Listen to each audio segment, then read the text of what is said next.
The Altra Experience Wild 3 takes an already really good hybrid road to trail running shoe and elevates it. The midsole is now more lively and the upper's more secure. So there are loads of updates in this one and I can't wait to tell you all about them.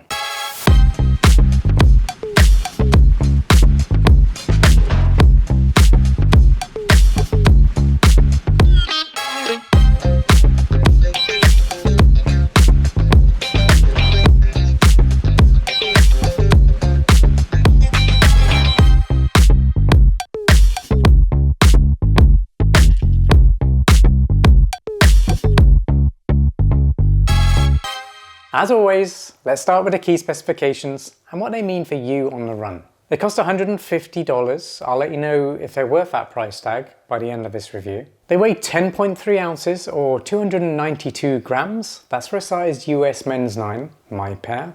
If you're not sure how that compares to other hybrid running shoes, well, I'd say it's kind of average. They have a drop of 4mm, that's 32mm under the heel and 28mm under the forefoot.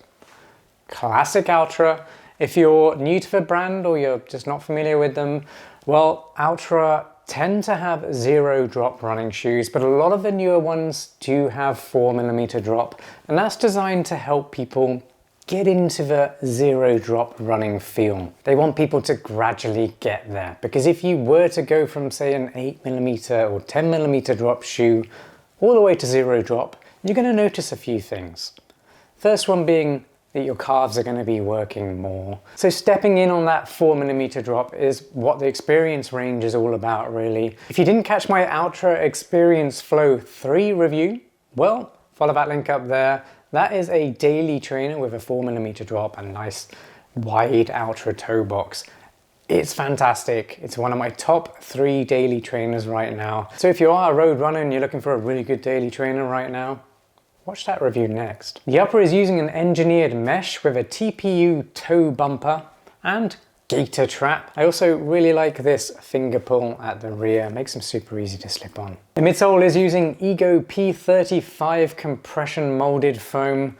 That for me is the biggest upgrade here. You get so much more response. You still got that nice soft bouncy platform, but the response is unreal. And I will demonstrate the pop of this shoe very shortly, so stay tuned for that, but man, these feel lively. And then the outsole is using MaxTrac rubber compound with a broader lug layout and increased coverage over the previous version, so the outsole is definitely an improvement here. When it comes to sizing and fit, they are very much true to size, so go with your usual sizing. By the way, I do all my sizing off US sizing metrics, so even if you're not in the US, check your shoes, have a look at that US size, and then just stick to that sizing for these. They've got that classic Altra fit, so nice medium width in the midsection of the shoe, and then the toe box is nice and wide to allow for natural foot shapes, but also toe splay.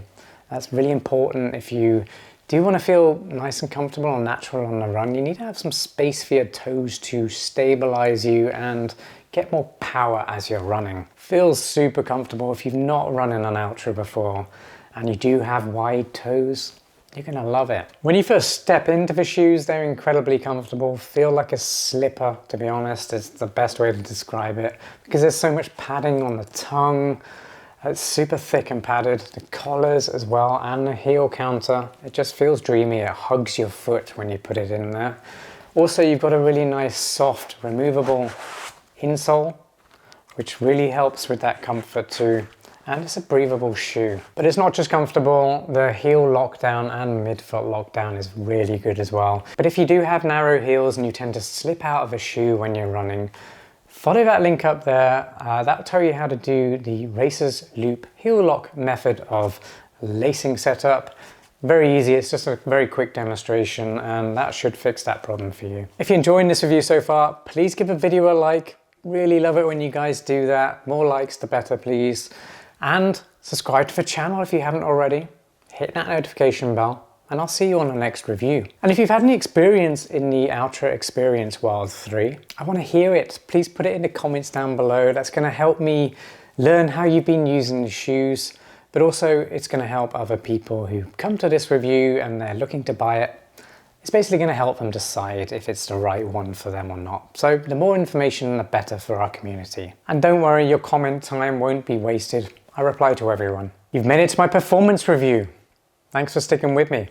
This one's going to be a good one because I do really love these. It's one of my top 3 hybrid road to trail running shoes right now, so I'm going to be recommending it a lot across my website, alastairrunning.com, but of course across this YouTube channel too. Most of that is coming from the midsole. It's now using EGO P35 foam, which is an upgrade over the standard EVA of the previous versions. It just gives the shoe a much more responsive, bouncy and lively ride, which I think it really needed.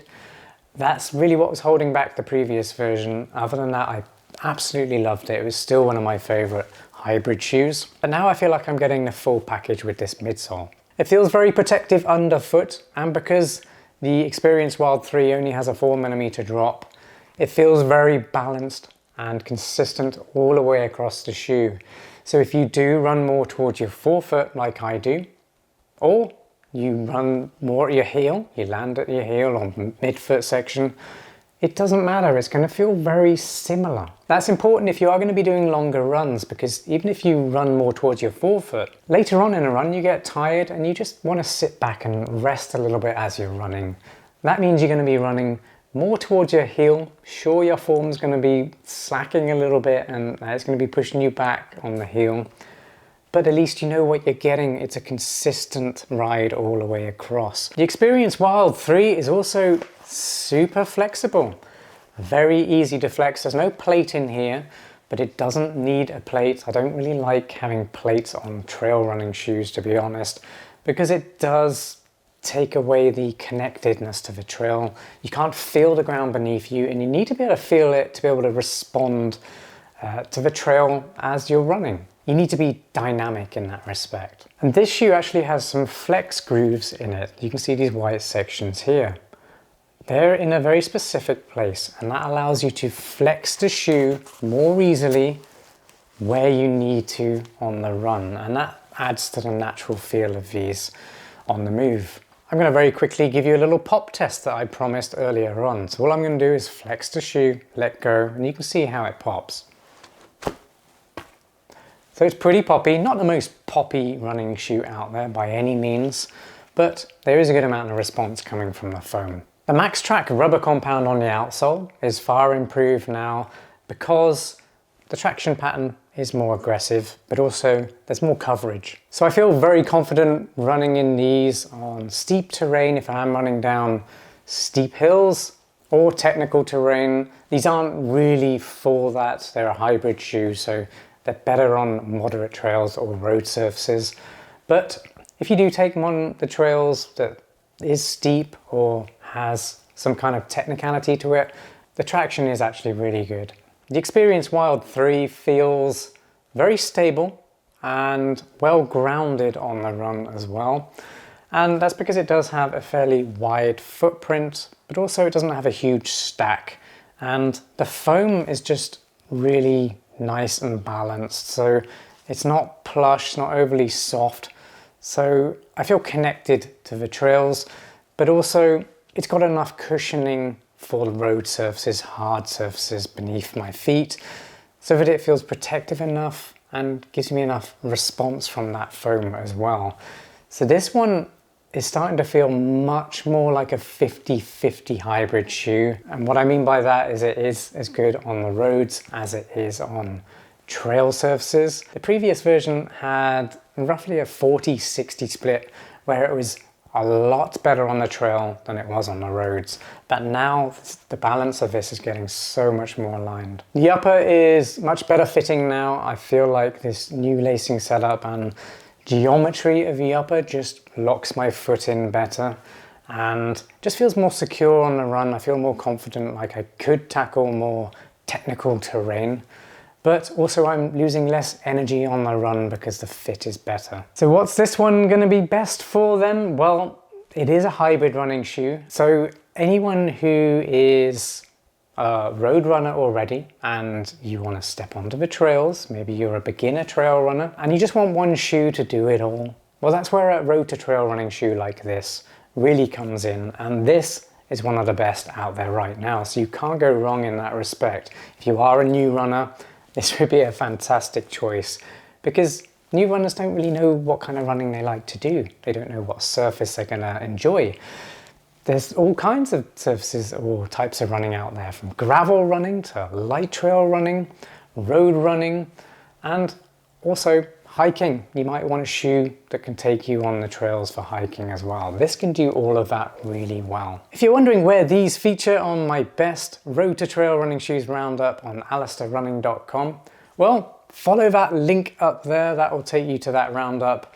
And spoiler alert, they're featuring really high, but there are other options out there which may actually be better suited to you. So I highly recommend checking out that roundup if you are in the shopping phase and you're looking for the right hybrid running shoes for you.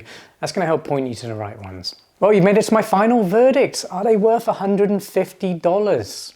That is up $5 from the previous version, but I feel like the updates do warrant that little price increase, and they're 100% worth it. I mean, look, you get a hybrid running shoe that can run on the roads just as well as it can on light to moderate trails. So you only have to have one shoe, and I think that's really valuable for a lot of runners. It takes out that decision phase. Do I take this one? Do I take that one on this particular run?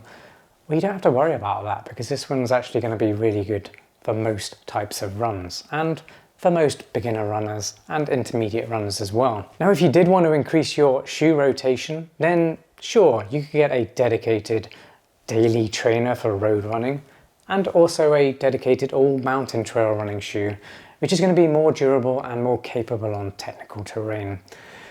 If you're looking for those as well, head up there. That's my roundups page on Alastair Running.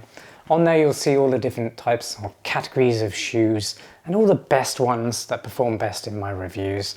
You'll see them on those lists and it'll help direct you to the right ones for you. So ultimately, if you're looking for a hybrid running shoe right now that's going to perform up there with the best, you want a nice wide toe box, you want that low drop natural feel, you like the look of it, you're interested in Altra, or you're already familiar and you love the brand, then yes, I can't recommend these enough. These are incredible performers and they're one of my favorite hybrid shoes right now. So yes, of course I'm going to recommend it.